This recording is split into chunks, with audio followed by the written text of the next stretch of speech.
Good morning. Welcome to the webinar. This webinar is about Oregon Promise. We're going to give you an introduction to the program, and we're also going to do a demo of the Oregon Promise application.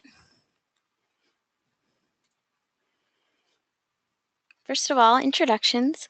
My name is Amy Keir, and I'm the State Grants Administrator here at the Office of Student Access and Completion. We are an office of the Higher Education Coordinating Commission.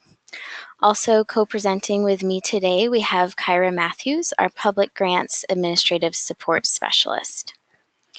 All attendees on the webinar, your lines are currently muted to reduce any background noise, but you can type any questions or feedback for us into the questions box on your screen at any time.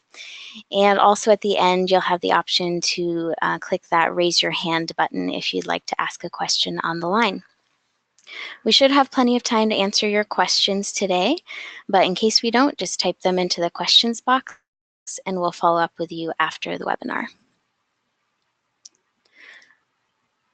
We do want to get an idea of who is on the line, so I'm going to launch a quick poll that you should be able to see now. It just asks you what your role or position is, if you are a student or a parent, if you're with a high school, a college, an Aspire site, or another partner agency or other role.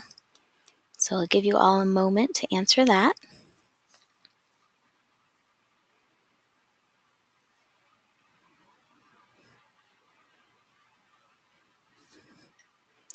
All right, let's take a look at our results. It looks like the biggest group are high school staff, just over a third, and then we have a lot of folks from colleges as well, and a few others, and a few students and parents as well. So thank you for joining us. We really appreciate you taking the time to learn more about the program, whether you're applying yourself or you're helping a student apply or just sharing information about the program. We're glad that you're here.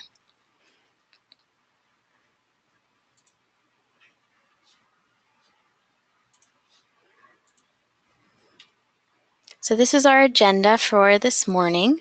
First, we're going to do an overview of Oregon Promise. We'll talk about the eligibility criteria and deadlines to apply and the information about the Oregon Promise Award. Then we will show you what it looks like to apply with our demo. We'll talk about application review and awarding, and then some unique scenarios. And at the end, we'll have time for questions and discussion.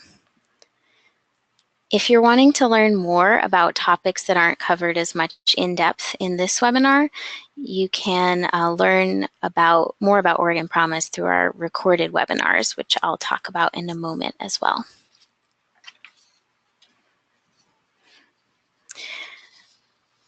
We are going to cover a lot of material this morning. I don't expect you to remember everything we cover today, but if you don't remember anything else, I hope you'll remember these three things. First of all, apply for the program by the correct deadline. Second, get your GPA verified or submit a transcript with your application. And third, read all communication sent out by OSAC or by your community college. As I mentioned before, we do have other recorded webinars that are available on our OSAC YouTube channel. This is an example of a webinar that we did in the fall that focused on some of the legislative changes from last year. So be sure to check those out if you want to learn more. And this webinar will also be recorded and posted on our YouTube channel as well. We have a few upcoming webinars as well. This Wednesday, we're doing a webinar about the ORSA, the Oregon Student Aid Application, which is our financial aid application for undocumented and DACA students. So that will be our first time doing that webinar. We're doing that in English this Wednesday, and then we're doing the webinar in Spanish on Monday, February 26th. We also have another Oregon Promise webinar next Friday, February 23rd, and that one is geared towards students who are currently in college and receiving the grant, and will give them some key reminders and information about how to maintain eligibility and renew the grant for next year.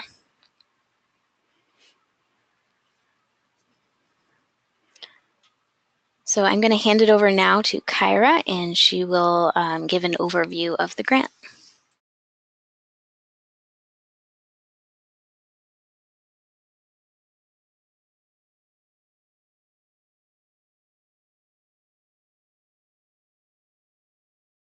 Hi, my name is Kyra, as Amy said earlier, and I'm going to go through some of the general information about the Oregon Promise Grant.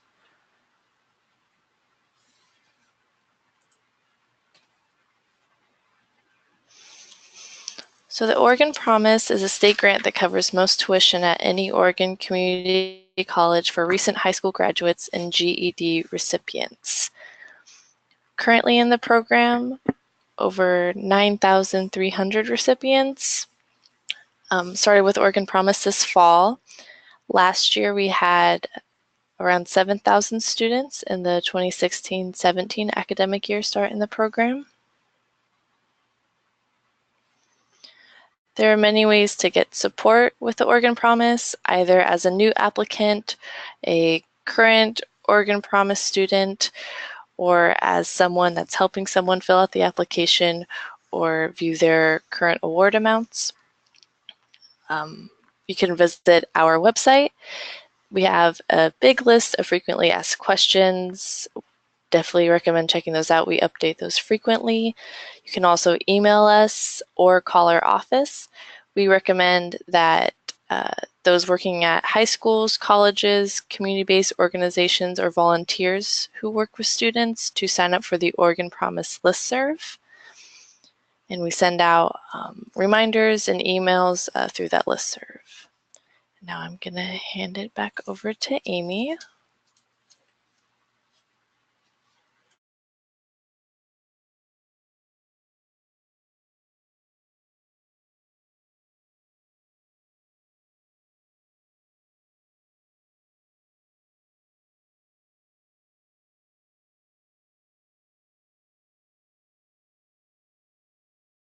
Thanks, Kyra. I'm going to talk now about eligibility for the program and our application deadlines.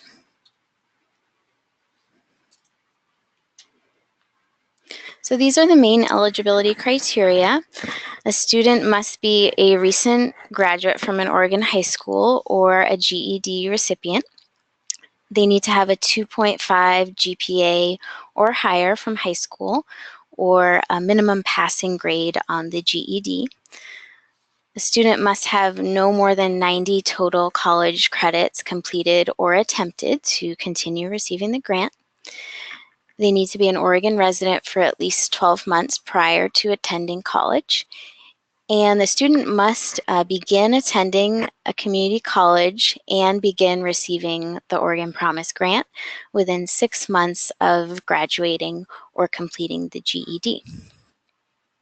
And then lastly, starting with this fall, a student's eligibility may also be determined by their expected family contribution, or EFC. And I'm going to talk more about that EFC limit next. So in case you're not familiar, the expected family contribution is a number that is calculated based on data that a student and family submit on the FAFSA or the ORSA.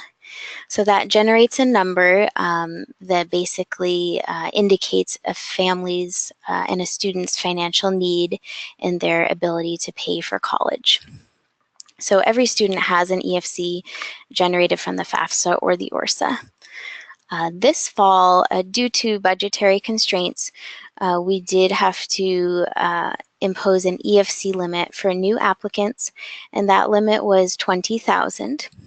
And this fall, with that EFC limit in place, our office was able to award approximately 4 out of 5 of our eligible applicants to begin the program.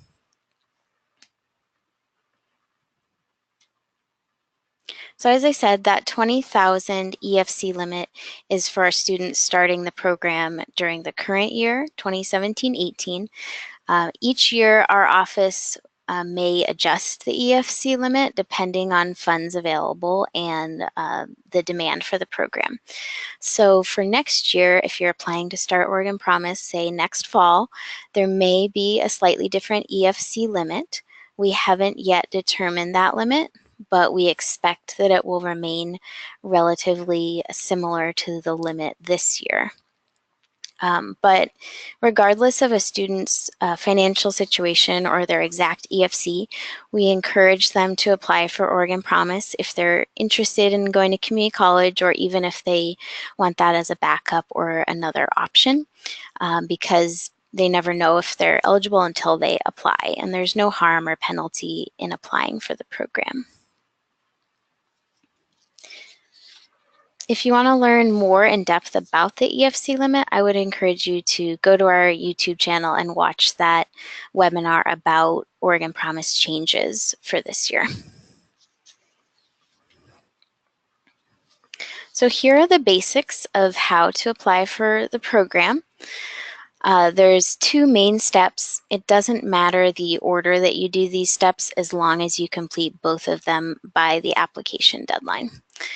So one step is to complete the FAFSA or the ORSA, and a student must list at least one Oregon Community College on their FAFSA or ORSA in order to be considered for Oregon Promise. And then the other step, which will go into more depth in our demo today, is to complete an Oregon Promise grant application by the appropriate deadline, and that application is in our student portal. And we'll talk more about the transcript and GPA options once we get into our demo.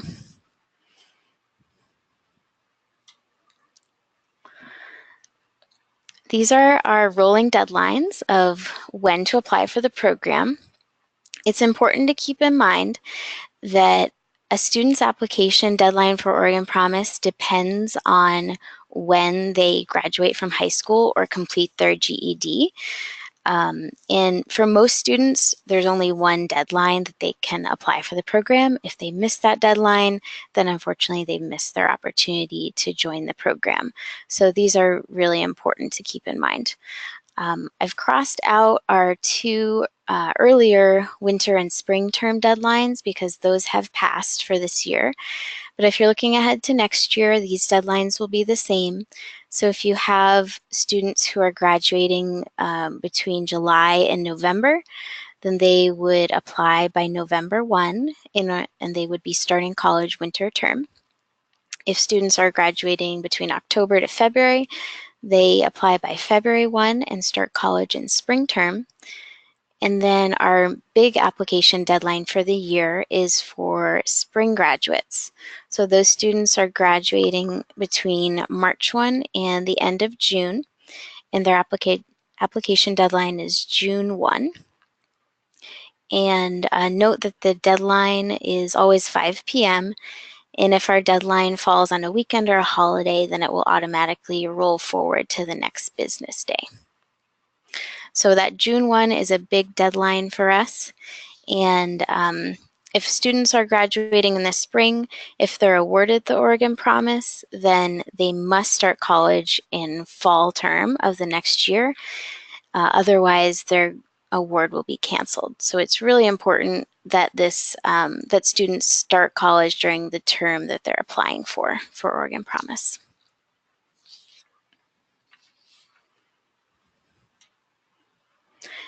Now I'm going to talk a little bit more about the Oregon Promise award amount and how that is calculated. A reminder that Oregon Promise was created to help students pay for community college tuition in particular, but we know that there are many other costs to go to college, including fees, room and board, books, supplies, transportation, personal expenses, etc. So students and families should always keep in mind that there are various costs of attendance, and the Oregon Promise is focused on helping them pay for tuition.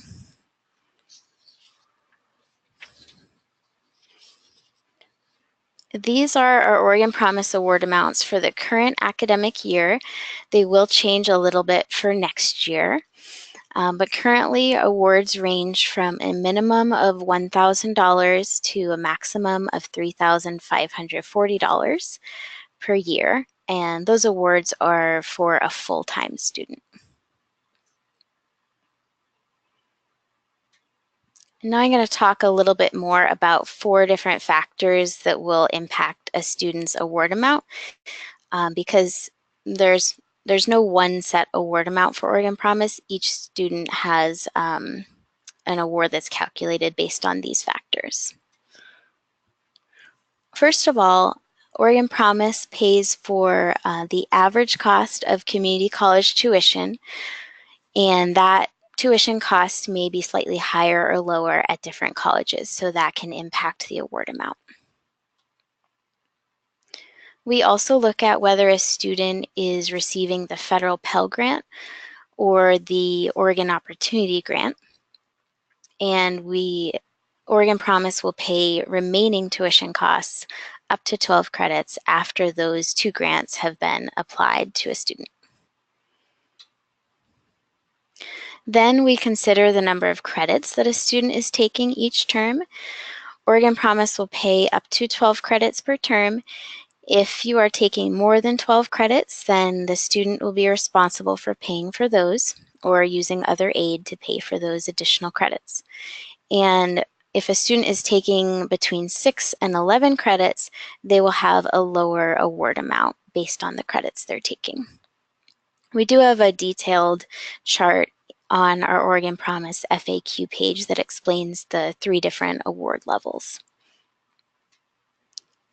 And then lastly, there is a $50 copay that is automatically deducted from a student's Oregon Promise award amount each term. So that's our final factor for the award. Now I'm going to show you how this looks for 3 different students who are kind of in different financial situations. And this dotted line that we're starting with just shows the average cost of 12 credits for community college tuition this year, which is $35.40. So student A here has a lower expected family contribution, which means they have greater financial need. The student is receiving the federal Pell Grant and the Oregon Opportunity Grant, and that means that they'll receive our automatic minimum Oregon Promise Award of $1,000 for the year, and that's because their tuition is already covered by other grants. Our second student has a higher expected family contribution, and they are receiving a partial Pell Grant, but they're not receiving Oregon Opportunity Grant. So the Oregon Promise Grant will fill in that gap to meet the average tuition cost. Our third student has a higher expected family contribution. They're not eligible for the Pell Grant or the Oregon Opportunity Grant, so they would be receiving a maximum Oregon Promise Award up to $3,540 because they don't have other grants to help pay for tuition.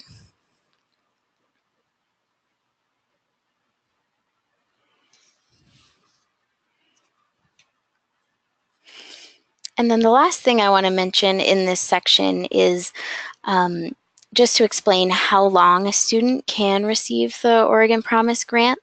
It's not based on the number of terms or years that they're in college. It's based on the number of total college credits that a student has. So a student can receive Oregon Promise until they reach a total of 90 college credits. And we have more information and actually a brief video on our YouTube channel that explains the different types of credits that go into this 90 total credit limit.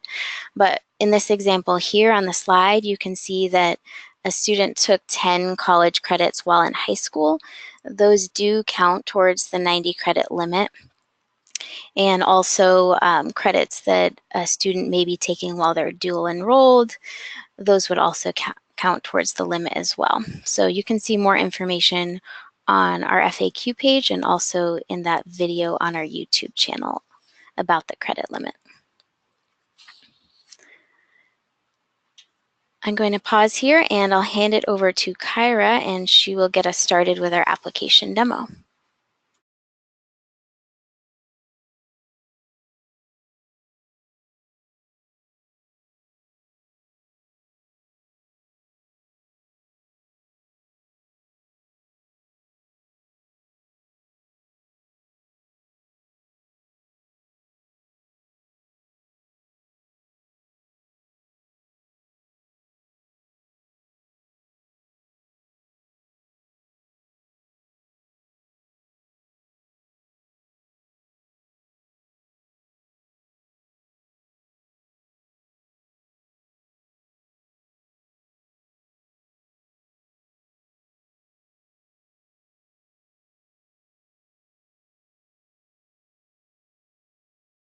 Okay, thanks Amy for going through all of the award information for Oregon Promise.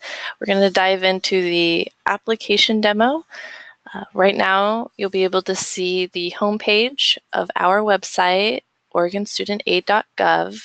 There are probably 1,000 ways to find the student portal and the application link for Oregon Promise.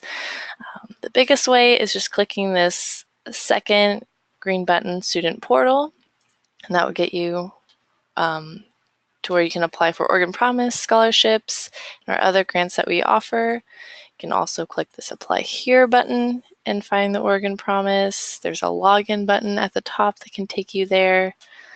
As long as you get to the screen, you can apply for Oregon Promise and the other grants that we offer. In this video, we're going to show the application in our test environment. So some of the screens might be different and a few of the functions won't work the same for live applications that students are filling out, but all the information is the same. So now we're going to register as a student.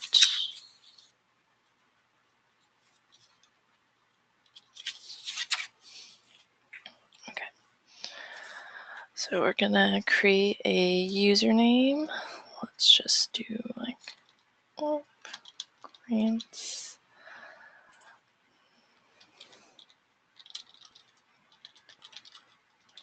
For the email that a student uses, we recommend a student use their personal email that's permanent, to not use an email that's created at their high school or their parents' email. This should be something that they'll be able to use after they leave their high school and access while in college as well.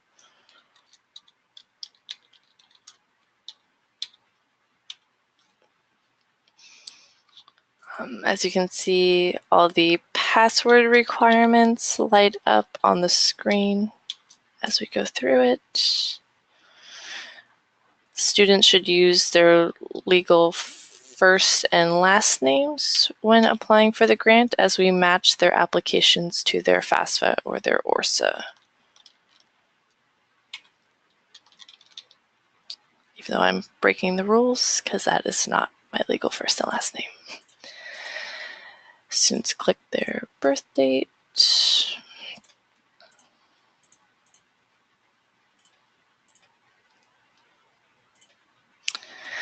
Then for the SSN questions, for those who are undocumented or DACA students, they can click that I do not have an SSN. For students who are filling their application out perhaps at their high school or in a class and they don't know their SSN, they can click to fill it in later. I'm going to put that I do not have one for this test application, and I will create my account. At the top, you can see that an email has been sent to verify. I will not show that in this demo, but we recommend that you pull up another browser, log into your email, and click that verification link while you're still logged into the portal, as you can't verify when you're not logged in. Now that we have done that, we can see all the applications we can apply for. So we're going to scroll down to the Oregon Promise. I do want to point out that the Oregon Promise grant is different than our scholarship application. This is where you apply for OSAC scholarships, and it is very different than the Oregon Promise grant. So we're going to click Apply. And now you can see we're already 37% complete just by filling out our account details. You can see that we have a lot of things to complete, but not to worry. So we're going to just jump right in, go back to this first account. So my email has not yet been verified. If you needed to update your email to something that's more permanent, you can go here. If you're having verification problems here, change your password. Every time you hit this continue button on the bottom, it will save the page you're on. So now we're in section 2. We're just going to verify the information that we put in. And then if you choose to answer the demographic questions for here, I am not going to. Then I'm going to hit continue. Then we're going to go to our permanent address. I'm just going to type in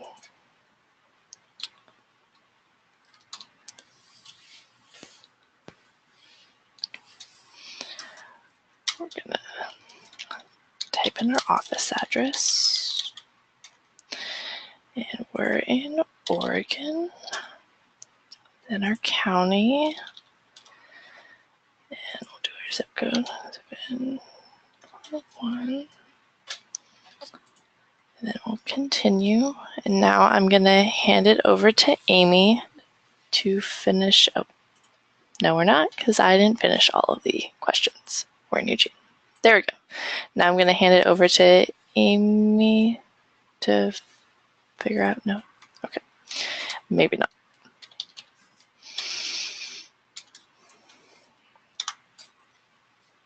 Okay. Let's save and continue. Okay.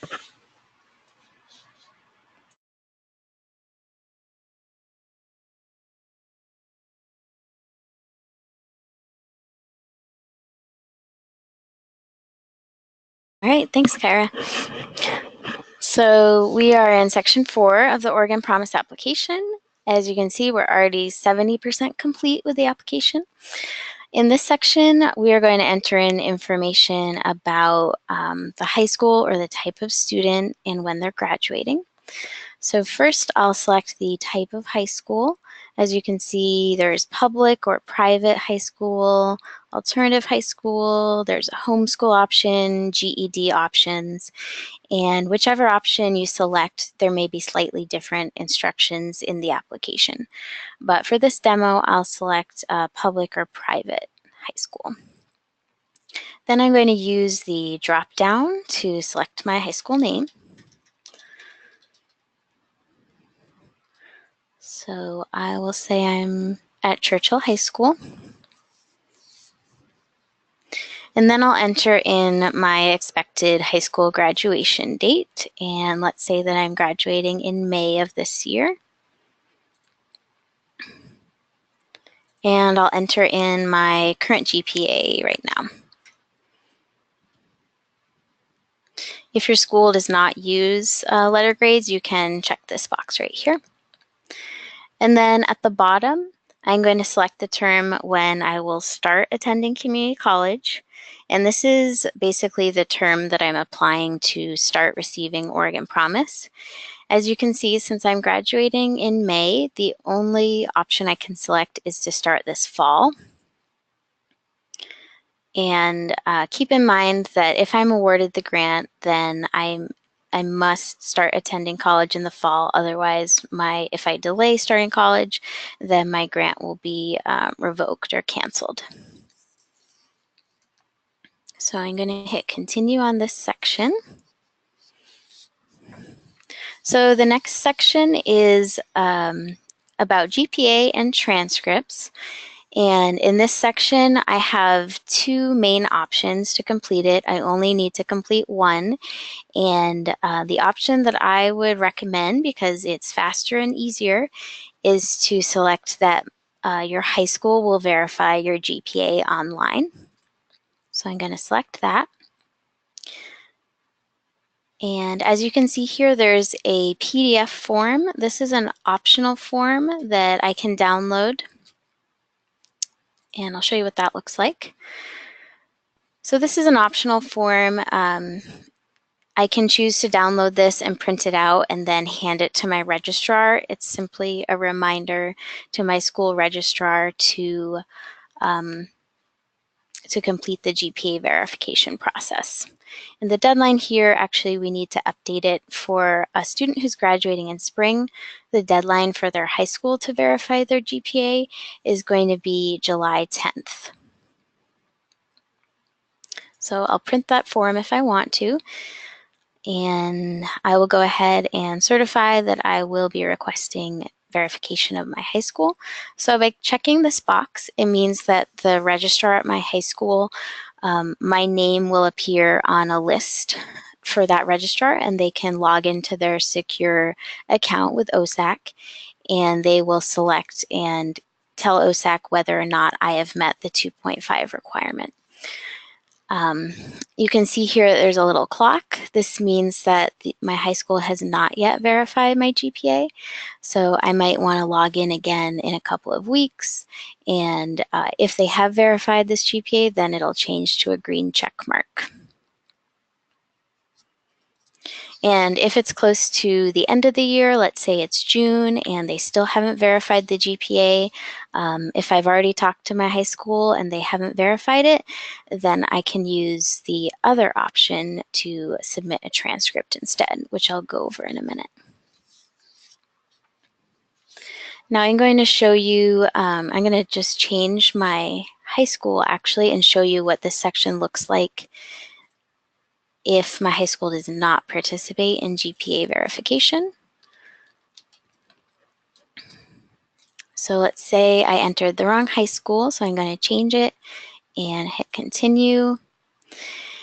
And now there's a warning box, a message here that says that my high school currently does not participate in GPA verification, and it's encouraging me to go and talk to my registrar and ask them to sign up for the program so that they can verify my GPA online. In this case, I'm probably definitely want to print out this GPA verification request form and go and have a conversation with my registrar so that they will be encouraged to contact OSAC and sign up for our GPA verification. So this is just a courtesy warning message telling you that you might want to talk to your registrar or figure out a different way to complete this section. Now I'm going to show you option 2 to complete this section. Keep in mind, you only need to complete one option. But let's say that my school is not able to do GPA verification, then I'm going to decide to submit my transcript to OSAC instead. So now there's kind of two sub-options here. I can upload a PDF. This is highly recommended because it's quick and easy.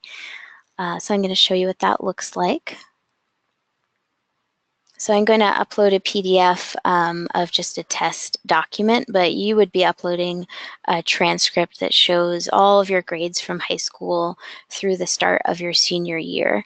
And it'll show your name and your GPA and everything.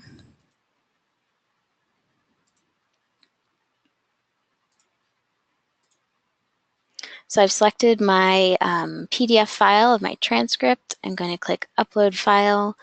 And now I have a nice green check mark. It says that basically my transcript has been uploaded. And since I just submitted it, it's not yet reviewed by OSAC. But once it is reviewed, that clock will update as well. And then the final option, if I'm having technical difficulties for some reason, I can choose to mail or hand deliver my transcript to OSAC. So I would select that mail-in option, and then I can see the address to send it to and download a cover letter, and I would check here if I wanted to mail it. So I'm going to move on to the next section. And actually, the final section is just to certify and submit the application. which is just simply the click of a button saying that the application is complete and accurate. In this demo, since I haven't verified my email, I actually can't complete that step, but you will have a very easy time verifying your email, and then you'll be able to complete section 6 as well. So in a moment, I'll show you what the completed application screen will look like. But while we're still in the application, I want to point out to you that you can go to the messages section in the top right corner. And in this section, you can see any emails that have been sent to your account. So if I received an email once my application was reviewed, or if I'm awarded, in case I couldn't find those in my inbox or I wanted to see a record of those, I could always go to this section and view those emails here as well. So that is basically the whole Oregon Promise application, and I will switch back over to our slides while we finish up.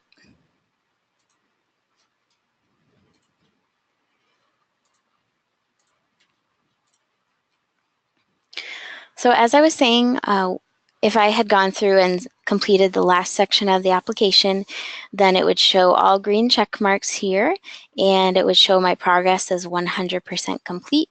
And then on the main page of the OSAC portal, it would show that my application has been submitted.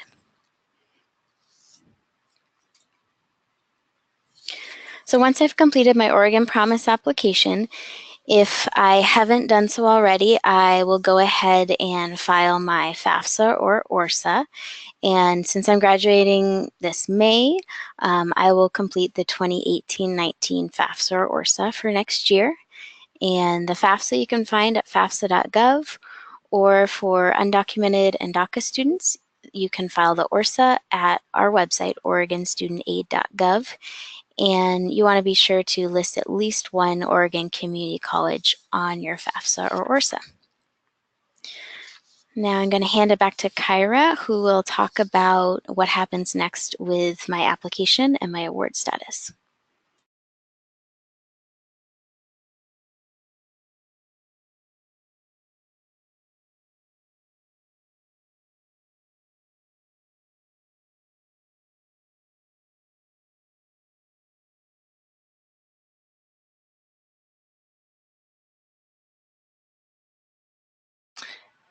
Thank you, Amy. Now that we're done with the application, we'll go into what happens next with the review and the award status from OSAC. Here you're seeing a template of an application review email. The student that received this email has a valid application. For fall applications, we're starting to review those now and will continue throughout the spring. We do recommend that students log into their student portal to check their status, view the recent messages, and check their email to be sure that they're getting all the updates on their application. Students will receive an email like this if they have a valid application or if they need to make corrections or are rejected. Receiving this valid email does not mean that you have been awarded. Students need to also file their FAFSA or ORSA, as we have to check that EFC limit to determine if the student is eligible for an award. This is a template of what the award email looks like. Awarding for the Oregon Promise will begin by April for fall applicants and will continue over the next few months. Students will receive this email if they're awarded. They can log into their student portal, view the award amounts, and to be sure to follow up on FAFSA verification if that FAFSA has been selected, as well as any other requirements requested from the community college. Now we're going to go into some award estimates. This is what the student portal will look like on an account for a student who's been awarded. Right now we're viewing some 2017-18 awarding information. Every student's award depends on various factors, as Amy said earlier. This student is receiving the maximum award as they are not Pell eligible or Oregon Opportunity Grant eligible. Your dashboard, and the student portal will show award amounts for every community college that is listed on the FAFSA or ORSA. This is another example. The student is receiving the minimum award amount for Oregon Promise, as they are receiving both the federal Pell Grant and the Oregon Opportunity Grant. Below those award amounts is where this information will appear. We highly stress that students read everything in the student portal, all the messages from OSAC and their community colleges. This box right here shows the additional requirements for the award, as well as renewal eligibility requirements. All this information can also be found on the Oregon Promise website, and as well as here in the student portal. And now I'm going to transition to Amy to talk about some unique applicant scenarios.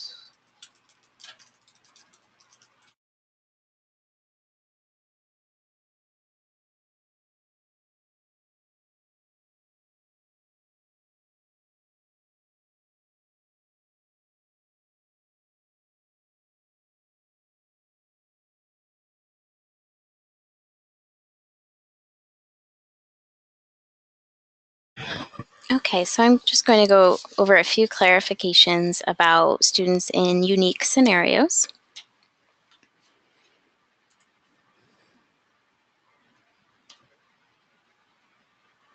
So first of all, DACA and other undocumented students can receive the Oregon Promise Grant.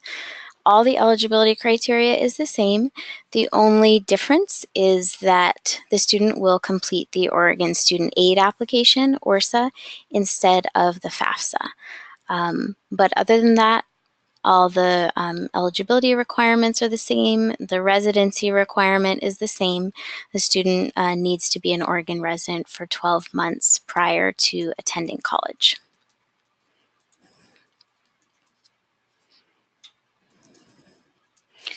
For homeschool students, there are some additional instructions in the application as they're completing it, but homeschool students need to submit a couple of extra documents.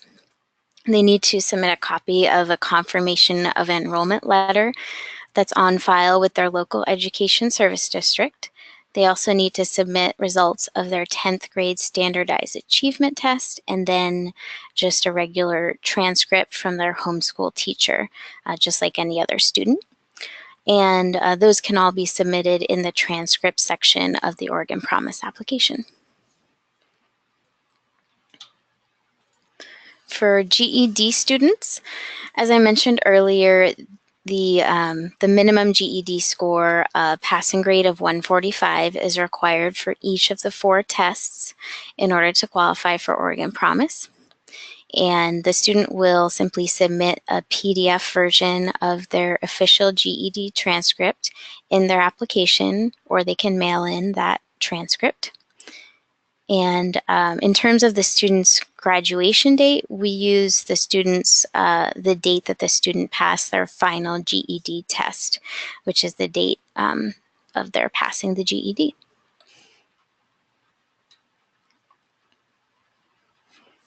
For students who are choosing to dual enroll, typically a student will be dual enrolled at a community college and then a 4-year university. The student needs to make sure that they have a dual enrollment agreement established between those 2 colleges. And then the student needs to have the community college listed as their home college. And this would be completed at the college level. Keep in mind that Oregon Promise will only pay for credits that a student takes at the community college, and that they need to be taking at least 6 credits each term at the community college to remain eligible. And let's say that I was dual enrolled and also taking classes at OSU. Any credits that I'm taking at OSU would count towards the 90 credit limit while I'm in Oregon Promise as well. So there's some kind of unique things to consider there, but there is additional information on our website about dual enrollment.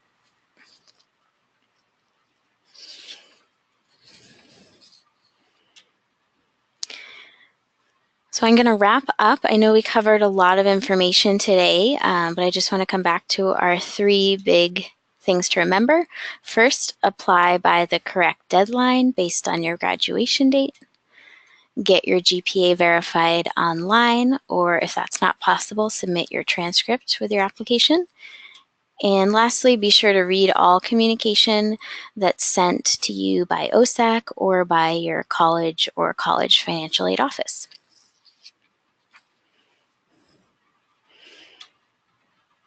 This is our general contact information for Oregon Promise, and then my information at the bottom. I want to say thank you to all of you for attending, learning more about the program, and we hope that you will apply or help other folks apply for the program. And we will stay on the line here to answer any questions that you have. So you can type those questions or feedback into your questions box on your screen. Or if you would prefer to ask a question on the line, you can select that raise your hand button.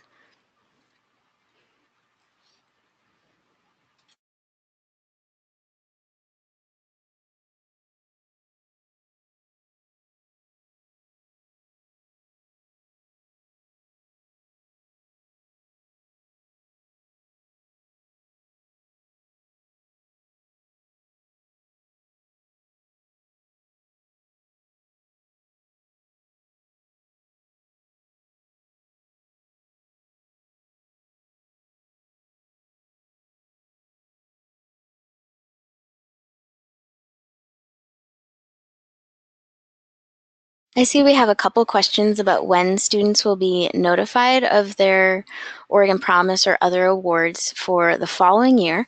So for new applicants for Oregon Promise, we will start awarding and notifying students starting in April and over the course of a few months following April.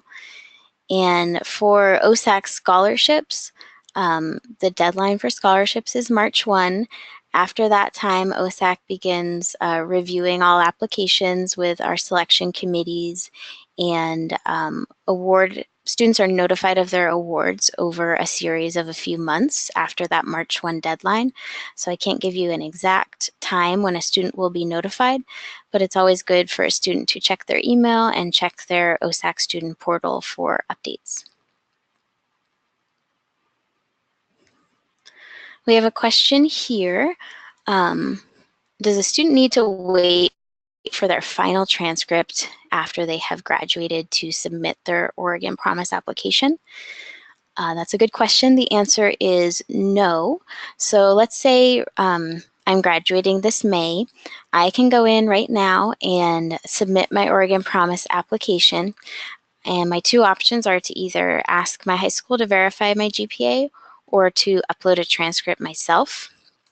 And the reason I don't need to submit a final transcript is because we base that 2.5 GPA requirement on cumulative grades up to including the first term of senior year grades, essentially. So at this point in the year, it's February. My grades from first term of my senior year are available, so I can upload a transcript with those grades, or my high school registrar can log in and verify. Now let's say that right now I have a 2.45, so I don't quite have a 2.5 GPA. I can still go ahead and submit my application right now, but then when final grades are available at my school say in May or June, I can ask my high school registrar would go in and update my GPA verification if I have met the 2.5 requirement, or I could resubmit an updated final transcript at that time. But if a student already has a 2.5 right now, then they can go ahead and submit their application and we'll review it.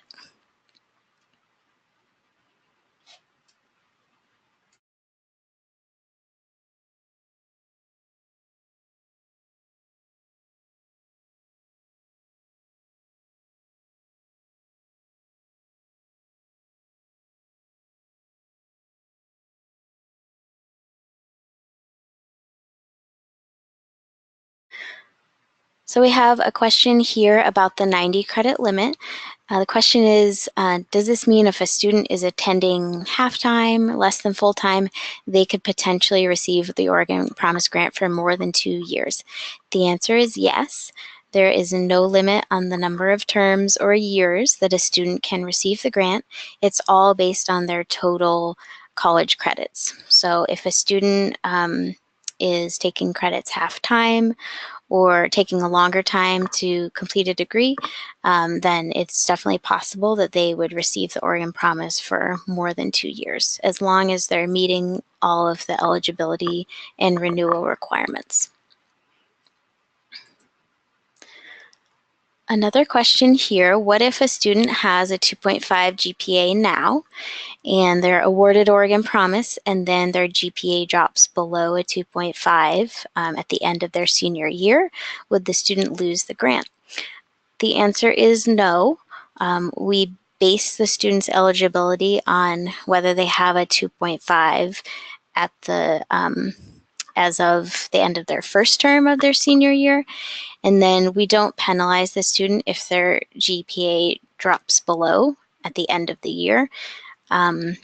We do give the student the benefit of the doubt, as I was saying, if they are not yet at a 2.5 at the start of the year and then they're able to raise their grades, then we will re-review their application with that updated GPA, but it doesn't work the opposite way, so we won't penalize a student if their grades drop at the end of their senior year. And if you are a registrar or you work at a high school and you are the one verifying GPAs, just keep that in mind, that if a student has already met the 2.5 and you've indicated that to OSAC, if their grades drop slightly later in their senior year, you can just leave it as is. You don't need to update their GPA verification. Another question we had earlier was about emails that a student is receiving.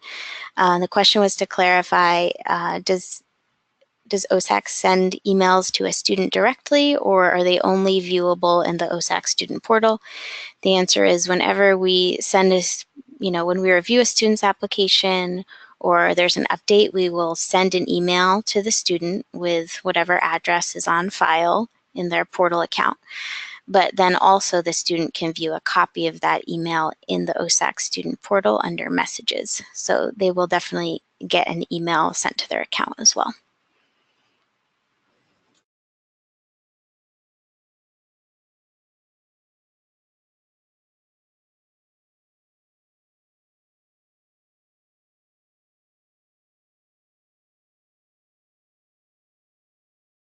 There's a question here about the 90 credit limit. How are the credits counted?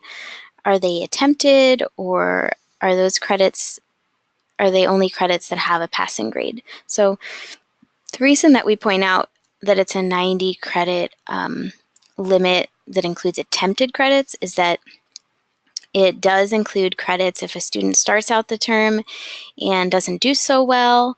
If they attempt but don't complete credits, then those are typically counted towards the 90 credit limit. So students do need to keep that in mind, that if they're attempting credits and they fail a class, those do count towards the 90 credit limit.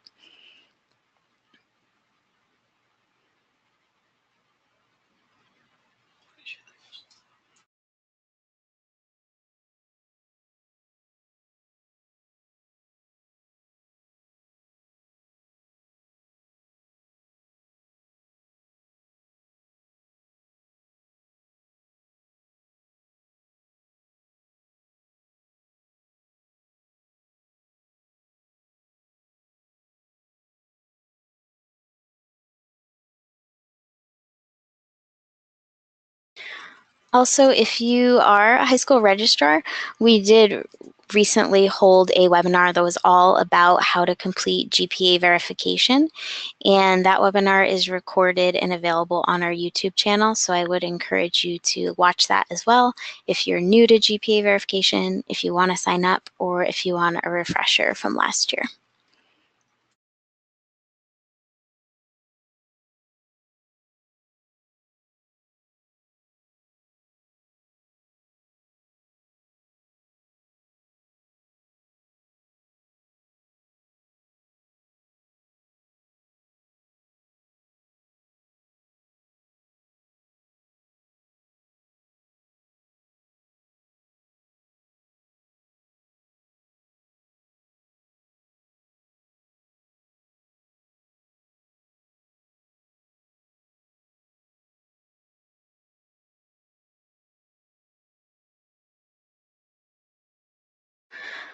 Well, once again, I just want to say thank you for participating. Thanks for your great questions. We will stay on the line for a couple more minutes to see any other questions that come in. But thank you for attending and for learning more about Oregon Promise and for helping to spread the word all across the state. Have a great day.